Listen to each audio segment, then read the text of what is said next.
Hello students. मैं सुधांशु स्वागत करता हूं आपका आशीष तिवारी यूट्यूब चैनल पर। आशा करता हूं कि आप सभी अच्छे होंगे।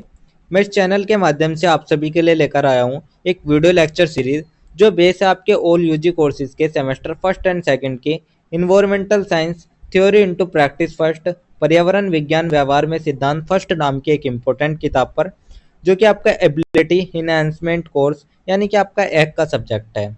तो स्टूडेंट, अगर आप ड्यू सोल रेगुलर या किसी और यूनिवर्सिटी से सब्जेक्ट पढ़ रहे हैं तो ये सीरीज आपके लिए बहुत ही उपयोगी होने वाली है। इसमें हम हर चैप्टर को सिंपल भाषा में समझेंगे, इंपॉर्टेंट कॉन्सेप्ट्स को ब्रेक डाउन करेंगे और एग्जाम पॉइंट ऑफ व्यू से भी डिस्कस करेंगे। तो स्टूडेंट, अगर आप DU SOL regular NCWEB and other किसी के भी सब्जेक्ट को समझना चाहते हैं आसानी से, तो चैनल को सब्सक्राइब जरूर कर लीजिएगा, वीडियो को लाइक कर लीजिएगा और अपने दोस्तों के साथ शेयर करना ना भूलें। एंड सोल से रिलेटेड डेली अपडेट्स के लिए आप सभी हमारा व्हाट्सअप चैनल ज्वाइन कर लीजिएगा। तो चलिए शुरू करते हैं। मैं आपका स्वागत करता हूँ बी ऑल यूजी कोर्सेज के फर्स्ट और सेकंड सेमेस्टर के environmental science theory into practice first subject के चैप्टर नंबर 7 के इस वीडियो लेक्चर में। इससे पहले की वीडियो में हमने चैप्टर नंबर 6 के इंपॉर्टेंट टॉपिक्स डिस्कस किए थे और आज की वीडियो में हम चैप्टर नंबर 7 प्राकृतिक संसाधन के रूप में ऊर्जा संसाधन को देखने जा रहे हैं। तो स्टूडेंट, क्या आपने कभी सोचा है कि जब हम खाना पकाते हैं, गाड़ी चलाते हैं, मोबाइल चार्ज करते हैं, तो यह ऊर्जा आती कहाँ से है? तो स्टूडेंट, ऊर्जा हमारी जिंदगी की रीढ़ है। तो आज की वीडियो में हम ऊर्जा संसाधन, उनके प्रकार, चुनौती और समाधान के बारे में डिस्कस करेंगे। तो चलिए इस चैप्टर की जो हम शुरुआत करते हैं वो हम सबसे पहले एक छोटे से परिचय से कर लेते हैं। तो सबसे पहले हम एक छोटा सा परिचय देख लेते हैं। परिचय में हम देखेंगे ऊर्जा हमारे जीवन का मूल आधार है। चाहे खाना पकाना हो, वाहन चलाना हो या उद्योगों को चलाना, हर जगह ऊर्जा की आवश्यकता होती है। जैसे जैसे जनसंख्या और जीवन स्तर बढ़ता है, ऊर्जा की मांग भी तेजी से बढ़ती है। तो जो ऊर्जा है वो हमारे जीवन का मूल आधार मानी जाती है।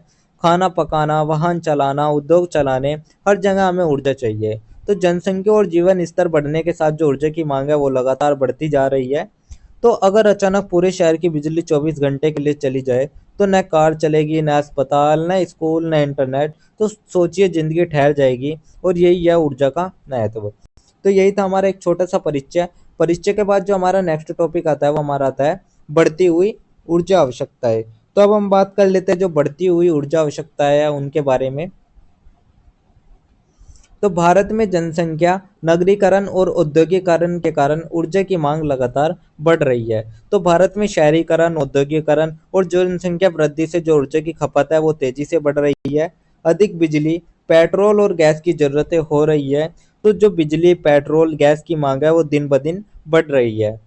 इससे पारंपरिक ऊर्जा स्रोतों का दबाव बढ़ता जा रहा है, जिससे कि जो पारंपरिक स्रोत है उन पर जो दबाव है वो बढ़ रहा है। जैसे जैसे गांवों, कस्बे, शहरों में बदल रहे हैं, तो हर घर में एसी, फ्रिज, गाड़ी और इन सब की प्यास है ऊर्जा। तो यही थी हमारी बढ़ती ऊर्जा आवश्यकता है। इसके बाद जो हमारा नेक्स्ट टॉपिक आता है वो हमारा आता है ऊर्जा के स्रोत को लेकर। तो अब हम ऊर्जा के स्रोत के बारे में बात कर लेते हैं। तो ऊर्जा के दो प्रकार के स्रोत होते हैं। तो जो हमारी ऊर्जा है वो दो प्रमुख स्रोत की है। पहले हमारे नवीकरणीय स्रोत, दूसरे हमारे गैर नवीकरणीय स्रोत। तो नवीकरणीय स्रोत में हमारे आती है सौर ऊर्जा, पवन ऊर्जा, जल ऊर्जा, बायोगैस ऊर्जा। तो ये पवन ऊर्जा आपकी जैसे हो गई। तो हमारे नवीकरणीय स्रोत वे स्रोत होते हैं जो कि बार बार उपयोग किए जा सकते हैं और पर्यावरण के अनुकूल है। दूसरे हमारे आता है गैर नवीकरणीय स्रोत, जिसमें कोयला, पेट्रोल, डीजल, प्राकृतिक गैस, परमाणु ऊर्जा आदि आते हैं। तो गैर नवीकरणीय स्रोत हमारे वे स्रोत होते हैं जो कि सीमित होते हैं और वे खत्म हो जाते हैं। तो यही थे हमारे दो प्रकार के स्रोत, नवीकरणीय स्रोत, गैर नवीकरणीय स्रोत, जो कि हमारे ऊर्जा के स्रोत थे। तो आप एक तरीके से ऐसे मानिए जैसे एक कुआं जिसमें सीमित पानी है, अगर लगातार खींचते रहेंगे तो सूख जाएगा। तो ये तो हमारा गैर नवीकरणीय स्रोत हो गया, जबकि बारिश हर साल नए पानी से उसे भर देती है। ये हमारा नवीकरणीय स्रोत हो गया। तो यही थे हमारे ऊर्जा के स्रोत। इसके बाद जो हमारा नेक्स्ट टॉपिक आता है वो हमारा आता है ऊर्जा के नवीकरणीय और गैर नवीकरणीय स्रोत को लेकर। तो नवीकरणीय स्रोत और गैर नवीकरणीय स्रोत के बारे में जैसे कि मैंने अभी आपको बताया है कि नवीकरणीय स्रोत लगातार नवीनीकृत होते हैं, पर्यावरण के लिए बेहतर होते हैं, जैसे सौर, पवन, बायोमास। तो नवीकरणीय स्रोत लगातार उपलब्ध होते हैं और पर्यावरण के अनुकूल होते हैं। वहीं जो गैर नवीकरणीय स्रोत है वे सीमित मात्रा में उपलब्ध होते हैं और खत्म हो सकते हैं, जैसे कोयला और तेल। तो गैर नवीकरणीय स्रोत हमारे सीमित और प्रदूषणकारी है, तो टिकाऊ भविष्य के लिए जो नवीकरणीय ऊर्जा है उसको अपनाना जरूरी हो जाता है। तो यही था हमारा ऊर्जा के नवीकरणीय और गैर नवीकरणीय स्रोत। इसके बाद जो हमारा नेक्स्ट टॉपिक आता है वो हमारा आता है जीवाश्म ईंधन और बायोगैस की ऊर्जा की मात्रा। तो अब हम जीवाश्म ईंधन और बायोगैस के बारे में बात कर लेते हैं। तो सबसे पहले हम समझ लेते हैं कि जीवाश्म ईंधन आखिर होता क्या है। तो जीवाश्म ईंधन के बारे में हम देखेंगे। जीवाश्म ईंधन जैसे कि कोयला, तेल, गैस, इनमें ऊर्जा की मात्रा अधिक होती है परंतु ये प्रदूषण फैलाते हैं। तो जीवाश्म ईंधन में हमारे आते हैं जैसे कि कोयला हो गए, पेट्रोलियम हो गए, प्राकृतिक गैस हो गई। तो ये जो सब पदार्थ हो गए, इनमें ऊर्जा ज़्यादा है लेकिन प्रदूषण और ग्रीन हाउस गैस ये बढ़ाते हैं। दूसरा आते हैं हमारे बायोगैस, जिसमें गोबर, रसोई अपशिष्ट आदि से बनती है, स्वच्छ और पर्यावरण के अनुकूल होती है, ग्रामीण क्षेत्रों में कारगर होती है। तो जो बायोगैस है वो गोबर या रसोई कचरे आदि इन सभी से बायोगैस बनती है। तो साफ, सस्ते और ग्रामीण क्षेत्रों के लिए ये बहुत ही ज़्यादा उपयोगी हो जाती है। तो आप एक गांव का उदाहरण लीजिए जहां पहले लकड़ी से चूल्हे जलता था और धुआं घर भर देता था। अब बायोगैस प्लांट लगाया जिससे हर घर रोशनी भी है और रसोई भी धुएं से मुक्त है। तो यही था हमारा जीवाश्म ईंधन और बायोगैस की ऊर्जा की मात्रा। इसके बाद जो हमारा नेक्स्ट ऊर्जा आती है वो हमारी आती है नाभिकीय या परमाणु ऊर्जा। तो अब हम नाभिकीय या परमाणु ऊर्जा के बारे में डिस्कस कर लेते हैं। तो यह नाभिकीय ऊर्जा यूरेनियम जैसे तत्वों के विखंडन से मिलती है। यह बहुत अधिक ऊर्जा देती है लेकिन इसके अपशिष्ट और दुर्घटनाएं गंभीर खतरे पैदा कर सकती है। तो जो परमाणु ऊर्जा है या नाभिकीय ऊर्जा है वो हमें यूरेनियम जैसे तत्वों के विखंडन से मिलती है।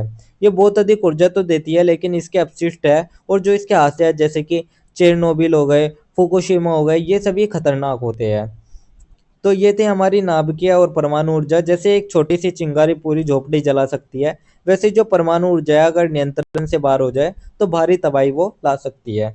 तो यही थे हमारी नाभिकीय या परमाणु ऊर्जा। इसके बाद जो हमारा नेक्स्ट टॉपिक आता है वो हमारा आता है राष्ट्रीय सौर मिशन।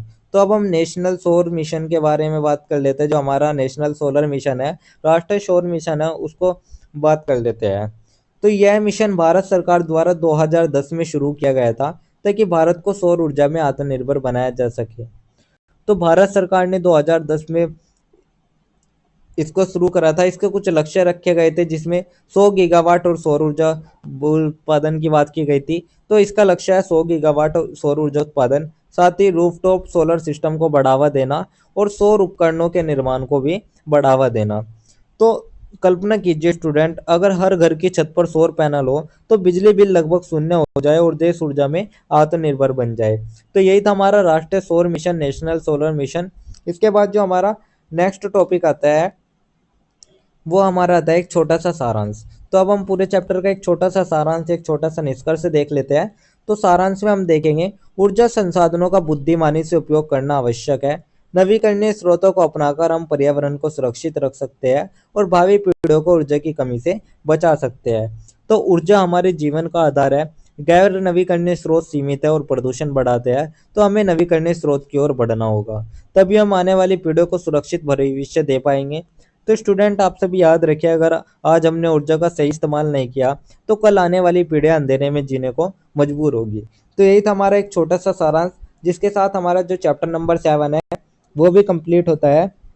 तो यही था हमारा 7th चैप्टर, जिसके इम्पोर्टेंट टॉपिक्स मैंने आपको शॉर्ट्स में एक्सप्लेन कर दिए हैं। तो अगर किसी भी स्टूडेंट को ये पीडीएफ या ये नोट्स चाहिए होंगे तो आप सभी हमारा टेलीग्राम चैनल को ज्वाइन कर लीजिएगा, वहाँ आपको ये पीडीएफ या ये नोट्स मिल जाएंगे।